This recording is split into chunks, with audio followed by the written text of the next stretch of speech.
Record, and today we're diving into the world of lady parts. Woo! I'm here with... I am Bonnie Gross. I'm the writer and executive producer. My name is Nancy Boyd, and I'm the director. I'm Valentina Tomorrow. I play Paige. My name is Ola Olabi, and I'm the DP.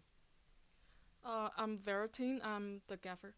We're excited to learn more about the inspiration behind this, so please tell me more about your film. Yeah, so like I said, it's based on my own true story. I went for years trying to figure out why I had pain in my vagina. It would kind of feel like someone was taking a knife, like a hot knife, and stabbing me anywhere it touched the opening. And it would be like riding bikes, tampons, sitting, tight pants, like not just sex. And it really is like a health issue at the end of the day. And I got gaslit. I was told, it's all in my head. I was told to just drink a wine cooler and chill out. And eventually I found a doctor who believed me, which is great, and got what's called a vestibulectomy, where they remove the affected tissue, and you have 40 fun stitches in the vulva. That's you. 40 stitches, Bonnie. 40 stitches, Bonnie. 40 stitches, Bonnie Gross. I also had a condition called vaginismus, which is the involuntary spasming of your pelvic floor muscles, because for so long it was so used to that pain reaction that the muscles there were cramping up. Our director also can talk about it. She also has vaginismus, is how we bonded. Mm-hmm. But at the end of the day, I was kind of getting to this point where I was really frustrated that no one was talking about this. It felt very isolating. And so I was like, we're going to write about this. I'm going to self-produce it. And we are going to put this out there no matter what it takes. And so thus Lady Parts is born. It really follows Paige's journey as she has to move back home with her parents to get this vestibulectomy surgery, and really repairs her relationship with her parents and also with herself and her own body, and feeling comfortable talking about it. So in the movie, I did see the little shuffle across the floor. So tell me more about the process of, recovering from that. Yeah, absolutely. So a vestibulectomy, I think people think it's this in and out thing, and it really isn't. It's almost a full year recovery. So for 6 weeks straight, your legs are together like this. You cannot put them apart, cannot move them. I couldn't even sit like I am now because of the pressure it would put on the stitches. And so you're pretty much laying on your back for the first week alone. And then you can finally do this little shuffle, but you're shuffling so slowly to keep your thighs together. It's like the saddest looking thing. And you see it like in a montage in our film, like as she's kind of just shuffling along. And you'll also have to sit in a sitz bath to clean your stitches each time you like pee or anything too, because you can't wipe. You have to have someone bathe you. It's like this really hard thing, especially when you're in your 20s and you have to go back and like have someone take care of you.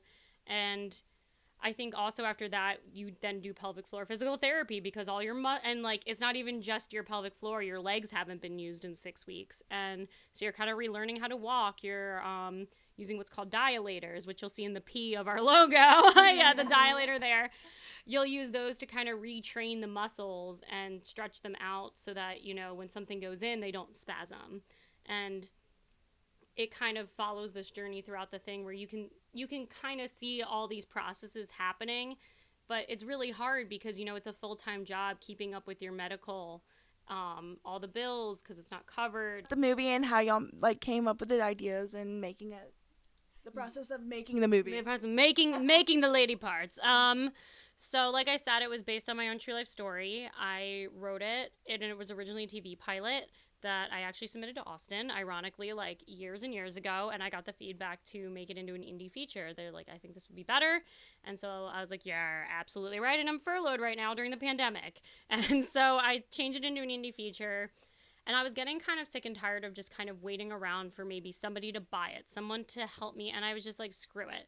I took my entire life savings, invested into this movie, and self-produced it. And then I met all these wonderful ladies and some ones that are not here with us. I just want to shout out some amazing people that also helped us make this film. Our editor, Edith Belmont, our composer, Holly, one of our other gaffers, David. I'm like, there's so many people. Megan, our producer, thank you. And we also have Zach, who did our sound supervising. And just so many support of our community and friends and family that came to really make this, as we call it, our vagina village, really came together to make this. But yeah, it kind of started as we were super indie, super micro budget, and it was just like I always was so passionate about making this movie that like I was like, I don't care what we have to do, we're gonna make it. So, and luckily I found a group of people just as crazy as me.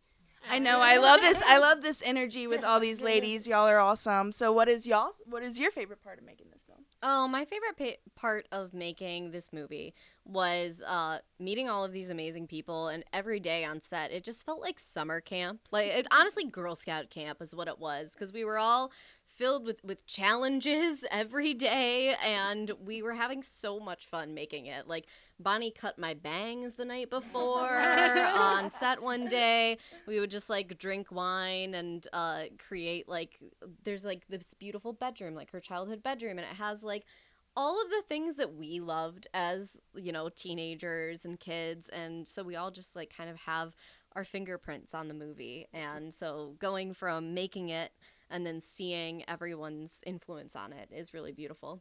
That is amazing. And what about for you?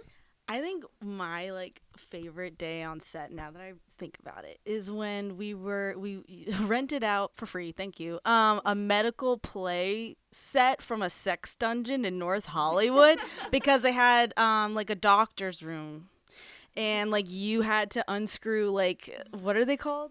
I just keep calling them sex rings, but I don't think that that's the word. They're called okay. Okay, Nancy. So off of the gurney, the you know the thing the thing that I lay on, What is it? The doctor's chair. the exam table, and yeah, that was such a fun day on set. I was just running around in a little smock and then okay. But in our green room / where we put all of our equipment, there's a giant human-sized doghouse for people who want to pretend to be dogs. And there's a cross, and Bonnie's taking meetings for her job that's in New York. With her background on blur, but she's leaning against this sex cross thing that you can be tied to.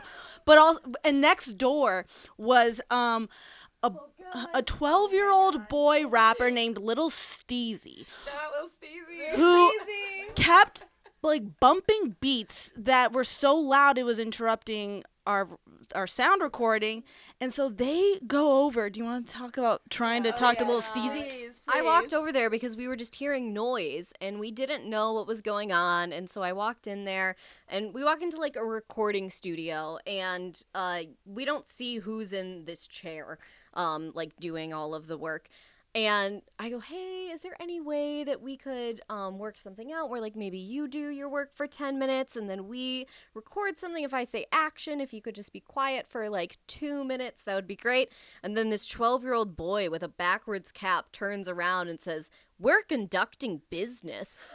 And I was like, okay, and just would not work with us. So she calls the location manager of the building, or the building manager, and goes, hey, we're having a problem with one of the neighbors. And he goes, oh, everybody's so kind, no problem. Who is it? Well, I'll call them. She's like, it's Little Steezy. And the phone goes quiet. And he goes, oh, he's not going to listen to us. What? And so Ben, who plays Dr. Silverstein, and he's hilarious, he lifts up one of the roof tiles and plays a high-pitched sound that I guess younger humans can only hear, and it worked. It drove him crazy. It drove him crazy. And he stopped, yeah. Oh my God, what a story. That is awesome story. We laughed so hard all day. Everyone was waiting on me at one point. Everyone's ready to go, and I couldn't act because I was laughing so hard, and I couldn't stop. It was my first feature that I led, so that itself was a big learning curve for me. Yay! Yes, ladies. And but the harder things was actually doing all the intimate scenes, because it was also my first time ever doing sex scenes and some nudity and on film, and that's also what drew me to it, not just the message of it, but the fact that I get a chance and I know I'm walking onto probably the safest set in the world that is protected and was created with love and safety by women and women heads of all the departments. So I was excited to be able to be vulnerable enough in a new way, and explore what it was like as an actor on set to do scenes like that. My first sex scenes, and I was so nervous. And it was actually easier to do the sex scenes where I was in pain. Oh, really? And then when it was time to show pleasure, which is like the climax, of the movie, that was when I was the shyest and I like needed some extra time on set. Shout out to Allison Bibikoff, our intimacy coordinator. But Nancy, do you want to speak more about that real quick? All I was going to say is, I don't know if I ever told you this, Valentina, but the moment where we have a shot of you and you're experiencing pleasure, like for the first time in the film, I cried just because, like, you got it so perfectly. Because that's the thing, is that we're showing, like, an emotional moment. We're showing that women should be able to have pleasure, and our pleasure is important. And that is such an important message that our film shows. And you just portrayed it so beautifully. Like, we weren't just seeing that you were having a good sexy time. We saw that you were like fulfilling something in you, and it was beautiful. I definitely agree with that statement, because when I was watching this performance, I was like, it's so raw and real, and I can just relate that to, and I know that a bunch of women out there obviously have the same issues as us, you know. Yeah, I was gonna say 1 in 4 people with vaginas will have chronic vulvar pain at some point in their lives, and whether it be from birth, puberty, like whatever, menopause, and for some reason 1 in 4, like 25%, and we don't talk about it, and it's stigmatized just because of the location on our body. We can make dick jokes for hours, you know. We could, like, we're tired of the dick jokes at this point. So it is, like, so stigmatized. You feel like you can't talk to anybody about it. Like, even growing up with, like, liberal parents who were open to talking about that, I still didn't want to talk to them about it. It's such a sensitive topic. And I know there's, like, religious trauma, there's sexual trauma, there's so many different components to it. And, you know, even going to get your pap smear done, I was so scared. And there's a lot of doctors sometimes that don't understand just how